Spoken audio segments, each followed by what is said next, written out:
আসসালামু আলাইকুম ওয়ারাহমাতুল্লাহ। আপনারা কি কখনো এমন অদ্ভুত পরিস্থিতির মুখোমুখি হয়েছেন যে সম্পূর্ণ নতুন কোনো জায়গায় বেড়াতে গেলেন অথবা কোনো একটি কাজ প্রথমবারের মতো করছেন, কিন্তু হঠাৎ করেই আপনার মনে হলো ঠিক এই মুহূর্তটি আপনার জীবনে আগেও এসেছে, ঠিক এই জায়গাটিতে আপনি আগেও দাঁড়িয়েছিলেন, অথবা ঠিক এই কথাগুলোই আপনি আগেও শুনেছিলেন। বিজ্ঞানের ভাষায় এই ভুতুড়ে অনুভূতিকে বলা হয় ডেজা ভু। এটি এমন এক ধাঁধা যা মানুষকে যুগ যুগ ধরে ভাবিয়ে তুলেছে। আমাদের মস্তিষ্ক কি আমাদের সাথে কোনো খেলা খেলছে, নাকি এর পেছনে লুকিয়ে আছে জন্মের আগের কোনো বিস্তৃত স্মৃতি? আমরা যখন কোনো অচেনা মানুষকে দেখে আপন অনুভব করি, কিংবা কোনো অচেনা রাস্তায় হেঁটে গেলে মনে হয় এই পথ আমার চেনা, তখন আসলে আমাদের রূহ আমাদের কি বার্তা দিতে চায়? আজকের এই বিশেষ আয়োজনে আমরা বিজ্ঞানের সীমানা পেরিয়ে ডুব দেব আধ্যাত্মিকতার সেই গহীন সাগরে, যেখানে আমাদের রূহের প্রাচীন ইতিহাস লুকিয়ে আছে। আজ আমরা উন্মোচন করব আলামে আরওয়াহ বা রূহের জগতের সেই রহস্যময় স্মৃতিগুলোকে, যা হয়তো আজও আমাদের অবচেতনে কথা বলে।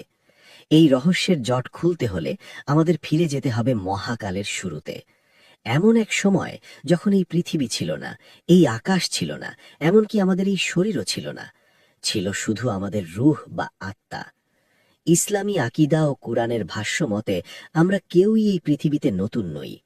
আমাদের এই দেহটি নতুন হতে পারে, কিন্তু আমাদের রূহ বা আত্মা হাজার হাজার বা কোটি বছর পুরনো। পবিত্র কুরআনের সূরা আল আরাফের ১৭২ নম্বর আয়াতে মহান আল্লাহ এক বিস্ময়কর ঘটনার কথা উল্লেখ করেছেন। সেই জগৎটির নাম আলামে আরওয়াহ বা রূহের জগৎ। আল্লাহ তাআলা আদম আলাইহিসসালামের পিঠ থেকে কিয়ামত পর্যন্ত যত মানুষ পৃথিবীতে আসবে তাদের সমস্ত রূহকে বের করে এনেছিলেন। কল্পনা করুন সেই দৃশ্যটি, যেখানে কোটি কোটি রূহ এক বিশাল ময়দানে উপস্থিত। কোনো ভেদাভেদ নেই, কোনো শরীর নেই, আছে শুধু অস্তিত্বের নূর। সেই বিশাল সমাবেশে আল্লাহ তাআলা সমস্ত রূহকে একত্রিত করে একটি মাত্র প্রশ্ন করেছিলেন। তিনি জিজ্ঞেস করেছিলেন, আমি কি তোমাদের রব বা পালনকর্তা নই? সেই মুহূর্তে প্রতিটি রূহ এক বাক্যে এবং এক সুরে উত্তর দিয়েছিল, হ্যাঁ, অবশ্যই আপনি আমাদের রব, আমরা এ বিষয়ে সাক্ষ্য দিলাম। এই ঘটনাটিকে বলা হয় আলাস্তে রাব্বিকুম বা রবের সাথে রূহের প্রথম চুক্তি। মুফাসসিরগণ বলেন, এটি ছিল আমাদের অস্তিত্বের প্রথম সচেতন মুহূর্ত। সেই দিন আমরা আল্লাহকে দেখেছি, তার কথা শুনেছি এবং সত্যের সাক্ষ্য দিয়েছি। সেই স্মৃতি আমাদের রূহের হার্ড ডিস্কে বা মেমোরিতে গভীরভাবে খোদাই করে দেওয়া হয়েছে। কিন্তু যখন একটি রূহ মায়ের গর্ভে আসে এবং দুনিয়ার আলো বাতাস স্পর্শ করে, তখন দুনিয়ার চাকচিক্য ও বস্তুবাদী পর্দার আড়ালে সেই স্মৃতি ঢাকা পড়ে যায়। মানুষ ভুলে যায় তার সেই আদি ওয়াদার কথা। তবে বিস্ময়কর ব্যাপার হলো, ভুলে গেলেও সেই স্মৃতি একেবারে মুছে যায় না। সুফি সাধক ও ইসলামিক স্কলারদের মতে ডেজা ভু হল সেই আদি স্মৃতিরই এক ঝলকানি। যখন আমরা দুনিয়াতে এমন কোনো দৃশ্যের মুখোমুখি হই যা সেই রূহের জগতের কোনো অভিজ্ঞতার সাথে মিলে যায়, তখন আমাদের রূহ কেঁপে ওঠে। রূহ চিৎকার করে বলতে চায়, আমি এই দৃশ্য চিনি বা আমি এই অনুভূতির সাথে পরিচিত। কিন্তু আমাদের মস্তিষ্ক যেহেতু সেই জগৎটি দেখেনি, তাই সে বিভ্রান্ত হয়ে পড়ে এবং একে ডেজা ভু বলে আখ্যায়িত করে। হতে পারে আপনি যখন কোনো পাহাড় বা সাগরের সামনে দাঁড়িয়ে অনুভব করেন যে আপনি এখানে আগেও এসেছেন, তা আসলে আপনার রূহের সেই কোটি বছর আগের কোনো স্মৃতি, যা ক্ষণিকের জন্য জাগ্রত হয়েছে। আমরা মূলত এক একজন মুসাফির, যারা নিজেদের বাড়ি ভুলে গিয়েছি, কিন্তু পথের পরিচিত চিহ্নগুলো দেখলে আমাদের মন আনচান করে ওঠে। এই যে রূহের জগৎ, সেখানে কি আমরা একে অপরের অপরিচিত ছিলাম, নাকি সেখানেও আমাদের বন্ধুত্ব ছিল? কেন কিছু মানুষকে দেখলেই মনে হয় তাকে জনম জনম ধরে চিনি? আপনারা কি কখনো ভেবে দেখেছেন, কেন কোনো একজন অচেনা মানুষের সাথে প্রথম সাক্ষাতেই আমাদের মনে হয় তাকে যেন আমরা বছরের পর বছর ধরে চিনি? আবার কাউকে দেখলেই কোনো কারণ ছাড়াই মন বিষিয়ে ওঠে এবং তার থেকে দূরে থাকতে ইচ্ছে করে। আমরা একে কেমিস্ট্রি বা ভাইব মেলা বলি, কিন্তু এর শিকড় আসলে অনেক গভীরে প্রথিত। এই যে ভালো লাগা বা মন্দ লাগার অনুভূতি, এটি ল্যাবরেটরিতে তৈরি হওয়া কোনো রাসায়নিক বিক্রিয়া নয়, বরং এটি হল আমাদের রূহের সেই আদি ইতিহাসের পুনরাবৃত্তি। সহিহ বুখারী ও মুসলিম শরীফে রাসূলুল্লাহ সাল্লাল্লাহু আলাইহি ওয়াসাল্লাম এক বিস্ময়কর হাদিসের মাধ্যমে এই রহস্যের সমাধান দিয়েছেন। তিনি বলেছেন, রূহ বা আত্মারা হল একদল সমবেত সৈন্যের মতো। সেখানে, অর্থাৎ সেই রুহের জগতে, যারা একে অপরের সাথে পরিচিত বা ঘনিষ্ঠ ছিল, দুনিয়াতে আসার পরেও তাদের মধ্যে মিল ও ভালোবাসা তৈরি হয়। আর যারা সেখানে একে অপরের অচেনা বা বিরোধী ছিল, দুনিয়াতেও তাদের মধ্যে মতবিরোধ ও দূরত্ব তৈরি হয়। এই হাদিসটি আমাদের মানব সম্পর্কের এক নতুন দিগন্ত উন্মোচন করে। কল্পনা করুন সেই আলামে আর ওয়াহার দৃশ্য, যেখানে বিলিয়ন বিলিয়ন রূহ উপস্থিত। সেখানে সব রূহ এলোমেলোভাবে ছড়িয়ে ছিটিয়ে ছিল না, বরং তারা তাদের স্বভাব এবং চরিত্র অনুযায়ী আলাদা আলাদা দলে বিভক্ত ছিল। যারা নেককার ও পবিত্র রূহ, তারা একে অপরের প্রতি আকৃষ্ট হয়েছিল, এবং যারা অন্ধকার বা পাপাচারী রূহ, তারা তাদের মতো সঙ্গীদের খুঁজে নিয়েছিল। সেই জগৎটি ছিল নির্ভেজাল সত্যের জগৎ, সেখানে কোনো মুখোশ ছিল না। তাই যার রূহ যতটা আলোকিত, সে ততটা আলোকিত রূহের সাথেই বন্ধুত্ব স্থাপন করেছিল। আজ পৃথিবীতে যখন আমরা বলি লাভ অ্যাট ফার্স্ট সাইট, বা প্রথম দেখাতেই প্রেম, অথবা কারো সাথে কথা বলেই মনে হয় সে আমার সোলমেট, তখন আসলে আমরা আমাদের সেই হারিয়ে যাওয়া বন্ধুকেই খুঁজে পাই। এটি নতুন কোনো পরিচয় নয়, বরং এটি হলো সেই কোটি বছর আগের বন্ধুত্বের পুনর্মিলনী। ডেজা ভুর ক্ষেত্রেও এই বিষয়টি অত্যন্ত প্রাসঙ্গিক। আপনি হয়তো কোনো এক ভিড়ের মধ্যে হাঁটছেন, হঠাৎ কারো চোখের দিকে তাকিয়ে আপনার মনে হলো, এই চোখ আমি চিনি। বিজ্ঞান বলবে এটি আপনার মস্তিষ্কের নিউরনের ভুল সংকেত, কিন্তু আধ্যাত্মিকতা বলে এটি আপনার রুহের সিগন্যাল। আপনার রুহ সেই মানুষটিকে চিনে ফেলেছে, যার সাথে রুহের জগতে আপনার কথোপকথন হয়েছিল, বা যার পাশে আপনি দাঁড়িয়েছিলেন। আমাদের শরীর হয়তো ভুলে যায়, কিন্তু রুহ কখনো ভোলে না। সে তার আপনজনকে চুম্বকের মতো আকর্ষণ করে। ঠিক একইভাবে যখন কাউকে দেখে আমাদের অকারণে রাগ হয় বা বিরক্ত লাগে, তখন বুঝতে হবে রুহের জগতে এই ব্যক্তিটি হয়তো আমাদের বিপক্ষ দলে ছিল, বা আমাদের রুহ তার রুহ থেকে দূরে অবস্থান করছিল। তাই দুনিয়াতে জোর করে সম্পর্ক তৈরি করা যায় না, কারণ রুহের মিল না থাকলে শরীরের মিল দিয়ে সম্পর্ক টিকিয়ে রাখা অসম্ভব। এই যে রুহের জগৎ থেকে দুনিয়ায় আসার ভ্রমণ, এটি এক দীর্ঘ প্রক্রিয়া। রুহ যখন সেখানে ছিল, তখন সে ছিল মুক্ত ও স্বাধীন, কিন্তু তারপর তাকে পাঠানো হলো মায়ের গর্ভে। সেখানে সে একটি নতুন খাঁচায় বন্দী হল। গর্ভাবস্থায় যখন একটি শিশুর শরীরে রুহ ফুঁকে দেওয়া হয়, তখন কি তার সাথে নতুন কিছু ঘটে? তখন কি তার তকদির বা ভাগ্য লেখার সময় তাকে তার পুরো জীবনের একটি ট্রেলার বা ঝলক দেখানো হয়? অনেকেই দাবি করেন ডেজা ভু হল সেই গর্ভকালীন সময়ে দেখা ভবিষ্যতের স্মৃতির প্রতিফলন। মায়ের পেটে থাকাকালীন ফেরেশতারা যখন আমাদের ভাগ্যলিপি চূড়ান্ত করছিলেন, তখন আসলে আমরা কি দেখছিলাম? এবং সেই দেখা, মায়ের গর্ভ হল মানব জীবনের প্রথম ট্রানজিট পয়েন্ট, যেখানে রুহ এবং শরীরের মিলন ঘটে।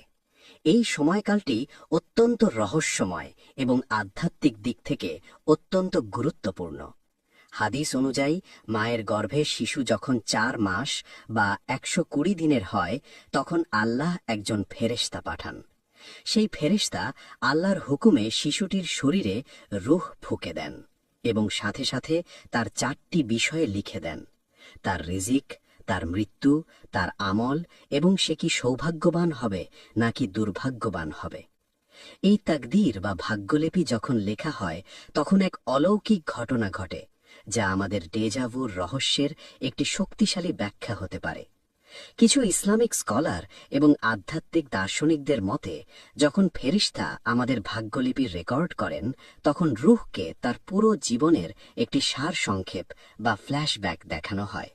সিনেমার ট্রেইলারের মতো রূহ তখন এক নজরে দেখে নেয় তাকে পৃথিবীতে কোথায় যেতে হবে, কার সাথে দেখা করতে হবে, এবং কি কি পরিস্থিতির মোকাবিলা করতে হবে। এই তত্ত্বটি যদি সত্য হয়, তবে ডেজাভুর রহস্য পানির মতো পরিষ্কার হয়ে যায়। কল্পনা করুন, গর্ভাবস্থায় আপনার রূহকে দেখানো হয়েছিল যে আপনি বড় হয়ে একটি নির্দিষ্ট শহরের নির্দিষ্ট একটি রাস্তায় হাঁটছেন এবং তখন বৃষ্টি পড়ছে। সেই স্মৃতিটি আপনার অবচেতন মনের গভীরতম স্তরে সংরক্ষিত হয়ে আছে।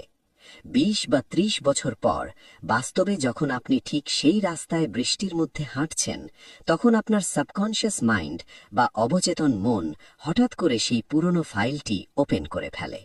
ফলে আপনার মনে হয়, এই দৃশ্য আমি আগেও দেখেছি। আসলে আপনি দেখেছেন, কিন্তু বাস্তবে নয়, বরং আপনার রুহ এটি জন্মের আগেই দেখেছে। একে বলা যেতে পারে প্রিকগনিশন বা প্রাক স্মৃতি। আমাদের জীবনটা যেন একটি স্ক্রিপ্টেড নাটকের মতো, যা আমরা আগেই একবার পড়ে এসেছি, কিন্তু মঞ্চে ওঠার পর ভুলে গেছি। মাঝে মাঝে যখন স্ক্রিপ্টের কোনো লাইন হুবহু মিলে যায়, তখন আমরা চমকে উঠি। এছাড়া আরেকটি বিস্ময়কর বিষয় হল, গর্ভাবস্থায় শিশু কিন্তু সম্পূর্ণ অন্ধকারে থাকে না। আধুনিক বিজ্ঞান বলছে গর্ভাবস্থায় শিশু স্বপ্ন দেখতে পারে, কিন্তু প্রশ্ন হল, বাইরের জগৎ না দেখে সে কিসের স্বপ্ন দেখে? ইসলামী দৃষ্টিকোণ থেকে বলা যায়, রুহ যেহেতু আসমানি জগৎ থেকে এসেছে, তাই সে তার ফেলে আসা সেই জান্নাতি পরিবেশ বা রুহের জগতের স্মৃতিগুলোই হয়তো রোমন্থন করে, অথবা আল্লাহ তাকে ভবিষ্যতের কিছু ইঙ্গিত দেন। হযরত আবু হুরায়রা রাদিয়াল্লাহু আনহু থেকে বর্ণিত হাদিসে রাসূলুল্লাহ সাল্লাল্লাহু আলাইহি ওয়াসাল্লাম বলেছেন, সত্য স্বপ্ন হল নবুয়াতের ৪৬ ভাগের ১ ভাগ। অর্থাৎ স্বপ্নের মাধ্যমেও মানুষ ভবিষ্যতের ইঙ্গিত পেতে পারে। মায়ের গর্ভে থাকা সেই মাসুম বা নিষ্পাপ রুহটি হয়তো আল্লাহর পক্ষ থেকে এমন কিছু ইলহাম বা ইঙ্গিত পায়, যা তার মস্তিষ্কে আজীবনের জন্য গেঁথে যায়। এই যে ভাগ্যলিপি বা তাকদীর লেখার সময় আমাদের সবকিছু ফিক্সড করে দেওয়া হলো, এর মানে কি আমাদের কোনো স্বাধীনতা নেই? অবশ্যই আছে, কিন্তু আল্লাহ যেহেতু সময়ের ঊর্ধ্বে, তাই আমরা ভবিষ্যতে কি করব তা তিনি আগে থেকেই জানেন এবং সেটাই লিখে রেখেছেন। আর রূহ সেই জ্ঞানেরই ছিটে ফোঁটা হয়তো অবচেতনে বহন করে।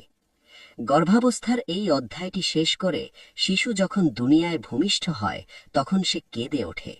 কেন সে কাঁদে?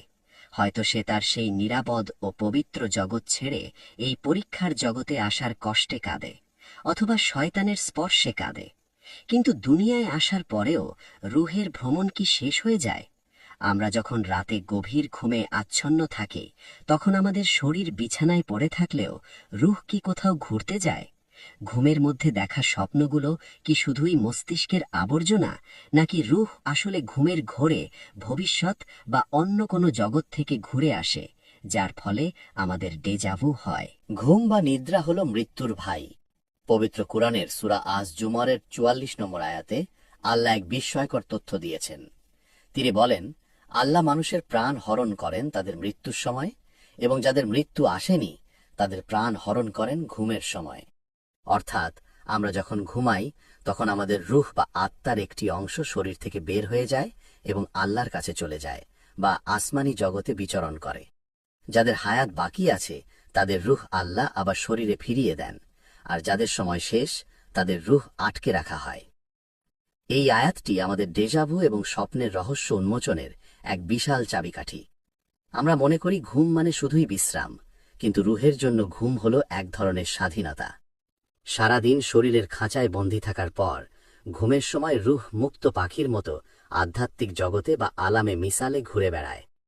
আধ্যাত্মিক বিজ্ঞান বা তাসাউফের পরিভাষায় আলামে মিসাল হল বস্তু জগৎ এবং রুহের জগতের মাঝখানের এক আয়না। এখানে ভূত ও ভবিষ্যৎ বর্তমানের মতোই স্পষ্ট। ঘুমের মধ্যে আমাদের রুহ যখন এই জগৎগুলোতে ভ্রমণ করে, তখন সে কখনো কখনো ভবিষ্যতের কোনো ঘটনার দৃশ্য দেখে ফেলে। ধরুন, আপনার রুহ ঘুমের মধ্যে আগামী সপ্তাহের কোনো একটি ঘটনা বা স্থানের দৃশ্য দেখে এলো। ঘুম ভাঙার পর আপনার মস্তিষ্কে সেই ভ্রমণের স্মৃতি আবছাভাবী থেকে যায়, যাকে আমরা স্বপ্ন বলি। অনেক সময় আমরা স্বপ্নটি পুরোপুরি ভুলে যাই, কিন্তু বাস্তবে যখন ১ সপ্তাহ পর আপনি সেই স্থানে যান, তখন আপনার রুহ সেই জায়গাটি চিনে ফেলে। সে সিগন্যাল দেয় যে আমি এখানে আগেও এসেছি। আপনার মস্তিষ্ক তখন কনফিউজড হয়ে যায়, কারণ সে জানে শরীর সেখানে যায়নি। এই কনফিউশন বা বিভ্রান্তিকেই আমরা ডেজাভু বলি। অর্থাৎ ডেজাভু হল রুহের নাইট শিফটের ভ্রমণের ফলাফল, যা আমরা ভুলে গিয়েছিলাম। ইমাম গজ্জালি রাহমাতুল্লাহ আলাইহি এবং ইবনে কাসির রাহমাতুল্লাহ আলাইহি স্বপ্নের ব্যাখ্যা দিতে গিয়ে বলেছেন, রুহ যখন শরীর থেকে আলাদা হয়, তখন সে ফেরেশতাদের সাথে সাক্ষাৎ করতে পারে এবং লৌহে মাহফুজ বা সংরক্ষিত ফলকের কিছু লেখা দেখে ফেলতে পারে। সেখানে আমাদের অতীত, বর্তমান ও ভবিষ্যতের সব তথ্য সংরক্ষিত আছে। রুহ যদি সেখান থেকে কোনো তথ্য চুরি করে দেখে ফেলে, তবে সেটাই সত্য স্বপ্ন বা রুইয়ায়ে সাদিকা হিসেবে দেখা দেয়। রাসূলুল্লাহ সাল্লাল্লাহু আলাইহি ওয়াসাল্লাম বলেছেন, কিয়ামতের যত কাছে আসবে, মুমিনের স্বপ্ন তত বেশি সত্য হবে। এই সত্য স্বপ্নগুলোই আমাদের ডেজাভুর অন্যতম কারণ। আপনি হয়তো স্বপ্নে দেখেছেন আপনি একটি ইন্টারভিউ বোর্ডে বসে আছেন এবং আপনার হাত থেকে কলমটি পড়ে গেল। স্বপ্নটি আপনি ভুলে গেলেন, কিন্তু 2 মাস পর যখন বাস্তবে ঠিক একইভাবে কলমটি পড়ে গেল, তখন আপনার মনে হল এই মুহূর্তটি আগেও ঘটেছে। বিজ্ঞানীরা ঘুমের স্টেজগুলো নিয়ে গবেষণা করে দেখেছেন যে রেম স্লিপ বা গভীর ঘুমের স্তরে মস্তিষ্কের এমন কিছু অংশ সক্রিয় থাকে যা ভিজুয়ালি অনেক শক্তিশালী। কিন্তু ইসলাম আমাদের বলছে এটি শুধু মস্তিষ্কের খেলা নয়, এটি রুহের এক বিশাল ভ্রমণ। রুহ যেহেতু সময় ও স্থানের সীমাবদ্ধতার ঊর্ধ্বে, তাই সে চাইলে নিমেষেই মক্কা মদিনা বা সুদূর কোনো ভবিষ্যতে ভ্রমণ করতে পারে। তবে সব স্বপ্ন সত্য নয়। কিছু স্বপ্ন শয়তানের ধোঁকা, আবার কিছু স্বপ্ন মনের কল্পনা। কিন্তু যে স্বপ্নগুলো বা ডেজাবু আমাদের অন্তরে গভীর দাগ কাটে এবং যা আমাদের আল্লাহর কথা মনে করিয়ে দেয়, সেগুলো নিঃসন্দেহে রুহের সত্য অভিজ্ঞতার ফল। এখন প্রশ্ন হল, এই যে এত ব্যাখ্যা, বিজ্ঞান কি এগুলো মানে? নিউরোলজিস্ট বা স্নায়ুবিজ্ঞানীরা ডেজাবুকে মস্তিষ্কের শর্ট সার্কিট বলেন। বিজ্ঞান ও আধ্যাত্মিকতার এই লড়াইয়ে আসলে কে সঠিক, নাকি দুটি একই মুদ্রার এপিটপিট? শেষ পর্বে আমরা এই 2 মেরুর মিলন ঘটাব এবং জানব চূড়ান্ত সত্যটা কি। বিজ্ঞান বনাম আধ্যাত্মিকতা এই বিতর্ক যুগ যুগ ধরে চলে আসছে। যখনই ডেজাভুর কথা ওঠে, আধুনিক চিকিৎসা বিজ্ঞান বা নিউরোলজিস্টরা একে মস্তিষ্কের একটি ছোটখাটো ত্রুটি বা গ্লিচ হিসেবে ব্যাখ্যা করেন। তারা বলেন, আমাদের মস্তিষ্কের মেমোরি সেন্টার বা হিপ্পোক্যাম্পাস যখন কোনো নতুন তথ্য প্রসেস করতে গিয়ে ভুল করে ফেলে, তখনই আমাদের মনে হয় এটি পুরনো স্মৃতি। অর্থাৎ চোখের দেখা দৃশ্যটি শর্ট টার্ম মেমোরিতে না গিয়ে সরাসরি লং টার্ম মেমোরিতে চলে যায়। ফলে মস্তিষ্ক ভাবে এটি অতীত কোনো ঘটনা। বিজ্ঞানের এই ব্যাখ্যাটি হয়তো মস্তিষ্কের কার্যপ্রণালী বা মেকানিজম ব্যাখ্যা করে, কিন্তু এটি সেই অনুভূতির গভীরতা ব্যাখ্যা করতে পারে না। কেন একটি গ্লিচ আমাদের এতটা আবেগপ্রবণ করে তোলে? কেন রুহের বন্ধুত্বের মতো ঘটনাগুলো ঘটে, তার উত্তর মাইক্রোস্কোপের নিচে পাওয়া যায় না। অন্যদিকে ইসলাম বা আধ্যাত্মিকতা বিজ্ঞানকে অস্বীকার করে না, বরং বিজ্ঞান যেখানে শেষ হয়, আধ্যাত্মিকতা সেখান থেকে শুরু হয়। ইসলাম বলে মস্তিষ্ক হল হার্ডওয়্যার আর রুহ হল সফটওয়্যার বা বিদ্যুৎ। হার্ডওয়্যারে গ্লিচ হতেই পারে, কিন্তু সেই গ্লিচ কেন হচ্ছে তার পেছনের কারণটি রুহানি। সুফি স্কলাররা বলেন, বিজ্ঞান যা কিছু আবিষ্কার করছে তা আল্লাহর সৃষ্টি জগৎ বা সুন্নাতুল্লাহরই অংশ। মস্তিষ্কের নিউরনের এই খেলা হয়তো রুহের সিগন্যাল রিসিভ করারই একটি পদ্ধতি। যখন রুহ কোনো আধ্যাত্মিক বার্তা পাঠায়, তখন মস্তিষ্ক হয়তো সেটাকে ডেজাভু হিসেবে অনুবাদ করে। তাই বিজ্ঞান ও ধর্ম এখানে সাংঘর্ষিক নয়, বরং একে অপরের পরিপূরক। বিজ্ঞান বলছে কিভাবে হচ্ছে, আর ইসলাম বলছে কেন হচ্ছে। চূড়ান্ত কথা হল, আমরা শুধুই রক্ত মাংসের শরীর নই। আমাদের অস্তিত্ব এই পৃথিবীর সময়কালের চেয়েও অনেক অনেক বেশি প্রাচীন। ডেজাভু বা পরিচিত মনে হওয়ার এই অনুভূতিগুলো আমাদের প্রতিনিয়ত মনে করিয়ে দেয় যে এই পৃথিবী আমাদের আসল বাড়ি নয়, আমরা মুসাফির। আমরা আলামে আরওয়াহ থেকে এসেছি এবং একদিন সেখানেই আমাদের ফিরে যেতে হবে। এই ছোট ছোট স্মৃতি বা ঝলকানিগুলো মহান আল্লাহর পক্ষ থেকে এক ধরনের রিমাইন্ডার বা সতর্কবার্তা। তিনি চান না আমরা দুনিয়ার মায়ায় পড়ে আমাদের আসল পরিচয় বা সেই আদি ওয়াদা ভুলে যাই।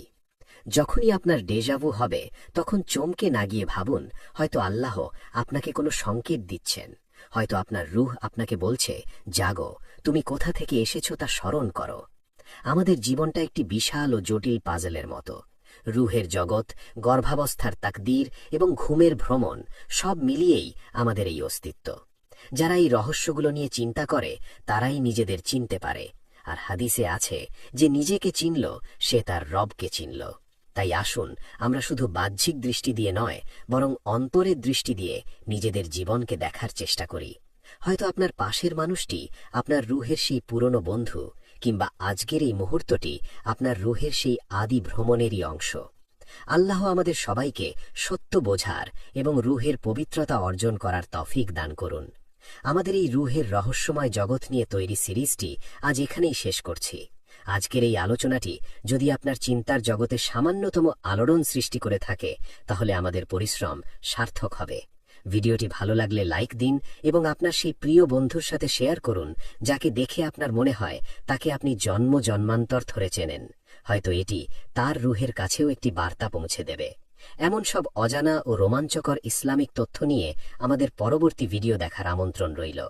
সেই পর্যন্ত আপনারা সবাই ভালো থাকুন, সুস্থ থাকুন এবং মহান আল্লাহর ওপর ভরসা রাখুন। আল্লাহ হাফিজ।